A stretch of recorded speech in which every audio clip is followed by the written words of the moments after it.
안녕하세요, 여러분. 안녕하세요. 반갑습니다. 오늘은 저희가 특별한 게스트 한 분을 모셨습니다. 북한에서 탈북을 해서 미국으로 가신 분인데 자기소개 좀 간단하게 해주시죠.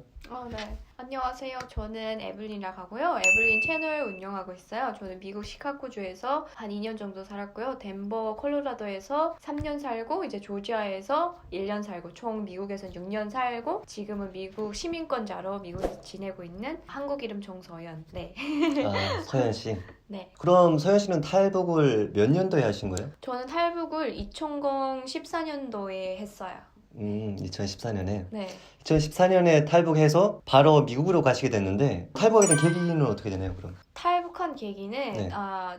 그때 당시에는 미국 영화를 봤는데 네. 진짜 미국 영화인지는 모르고 그냥 러시아 영화들 많이 보잖아요. 우리 네, 북한에서 러시아 영화인 줄 알았어요. 그런데 러시아 영화는 아니고 미국 영화였어요. 아, 그래서 일단 그런 영화들 많이 보면서 한상의 도시를 많이 생각하면서 저희 어머니가 무역을 하셔가지고 네. 어떻게 국경을 넘는지 그런 길을 어머니가 많이 아셨어요. 그래서 저희 어머니가 어느 날 나 이제 북한에서 안 살고 중국으로 가려고 하니까 너 가겠냐? 그래서 제가 그럼 당연히 가야지 이러고 저희 어머니랑 함께 북한에서 중국으로 탈북을 했습니다. 네. 아, 어머니랑 같이 하신 거네요. 네. 근데 금방 어머니가 이렇게 뭐 무역을 하셨다고 하는데 혹시 제가 알고 있는 밀수를 무역이라고 하시는 건 아니죠?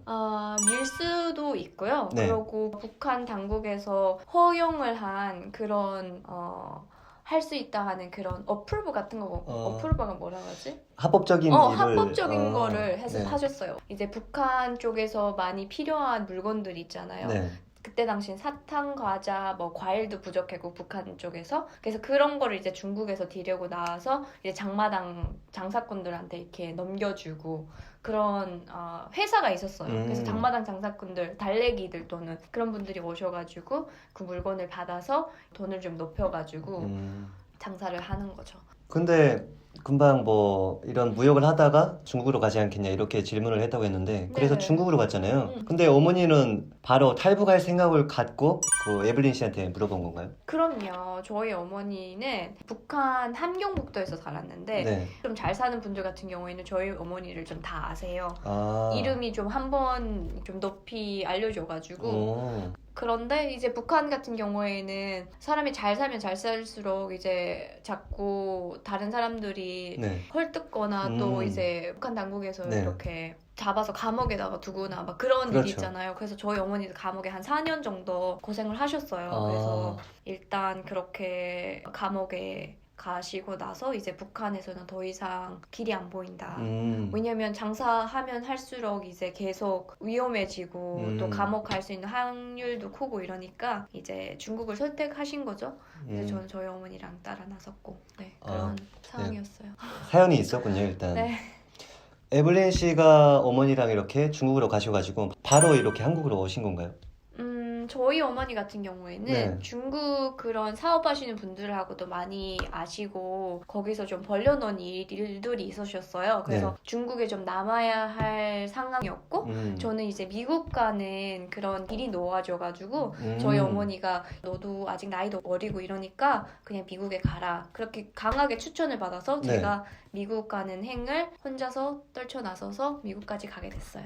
그럼 미국까지 가게 됐다고 했는데 뭐 다 생략이 됐는데 미국까지 어떻게 가게 됐어요? 미국까지 가게 된 거는 그냥 네. 다른 북한 분들이 오신 그 루트처럼 네. 저는 북한에서 중국 국경 한 번 넘었고요. 네. 중국에서 이제 라오스 국경 한 번 넘었고요. 라오스에서 태국 국경 총 3개국 국경을 넘어서 이제 태국에 도착해서 다른 한국 분들 같은 경우에는 태국에서 경찰서 뭐 이런 수용소에 있으면 2주 정도 있다가 한국 대사관이랑 이렇게 연결돼서 이제 한국에 가는 확률이 높거든요. 네. 근데 저는 그런 걸 아예 걸치지 않고 저는 국정원 하나원에서 뭐 하는지도 몰라요. 저는 이제 태국 수용소에서 미국 대사관을 통해서 인터뷰를 봐가지고 인터뷰가 4개 정도 있었는데 거기 하나가 한국 대사관 인터뷰가 하나 있었어요. 그래서 총 4개를 10개월 안에 나눠서 이렇게 인터뷰를 보고 미국에서는 미성년자면 그런 보호 가정이 있어야 돼요. 근데 이제 미국에 제가 혼자 가게 되면 보호 가족도 없고 아예 혼자니까 미국 측에서 미국 가정을 마련해 주셨어요. 그래서 아. 미국 가정에 제가 한 3년 정도 살았었어요. 네. 그럼 한국에 오면 뭐 누구든지 탈북민들이 이렇게 국정원, 하나원 이렇게 조사를 받는데 미국 가면 그런 조사 과정 같은 건 아예 없는 건가요?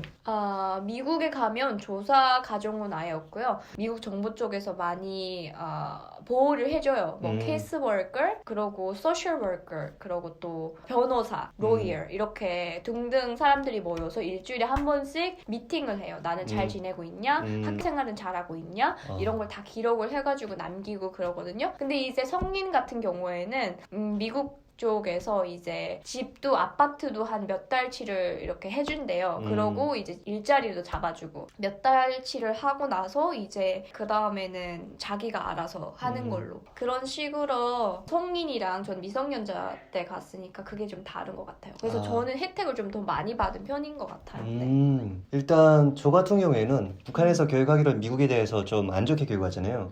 미제 숙량이 이렇게 교육하는데 처음 이렇게 했던 미국에 발을 디뎠을 때 어땠어요? 저는 너무 피곤했어요. 왜냐면 태어나가지고 비행기를 한 3번 정도 갈아탔는데 네. 태국에서부터 이제 미국까지 제가 한국에도 잠깐 들렸거든요. 네. 왜냐면 한국에 떨어지는 분들도 있고 이러니까 그때 거기서 이제 비행기도 갈아타고 한 3번 정도 비행기를 중간에서 많이 갈아탔는데 일단 비행기를 처음 타보는 상황이니까 잠도 비행기 안에서 잘 못 자고 딱 도착했는데 미국 가정이 이제 저를 환영하러 나오신 거예요. 그래서 엄청 충격을 받고 거인 세상에 온 거 아니야? 막 이런 느낌이 들었어요. 왜냐하면 저희 미국 부모님들 너무 키가 크시고 그리고 미국 동생마저 키 저보다 더 크고 막 이러니까 무슨 세상이지? 막 이런 느낌인 거예요. 그리고 저희 미국 부모님이 좀 베지테리언이세요. 채식주의자 분들이세요. 그래서 고기를 아예 안 드시거든요. 건강을 위해서도 그렇고 이제 동물들 위해서도 그렇고 아무튼 북한에서도 고기 먹고 살았는데 이제 채식주의자 분들이시다 보니까 제가 미국에 한 몇 달 동안 고기를 못 먹었어요. 햄버거도 그 고기가 있는 햄버거가 아니라 물고기로 된 햄버거, 피쉬버거를 먹었거든요. 그래가지고 좀 너무 생소하고 충격이었죠. 그래서 많이 불평이 많았었던 것 같아요. 그리고 또 영어도 안 되고 음식도 다르고 문화도 다르고 그리고 신발을 신고 집에서 다니는 거예요. 그게 좀 충격이었어 솔직히.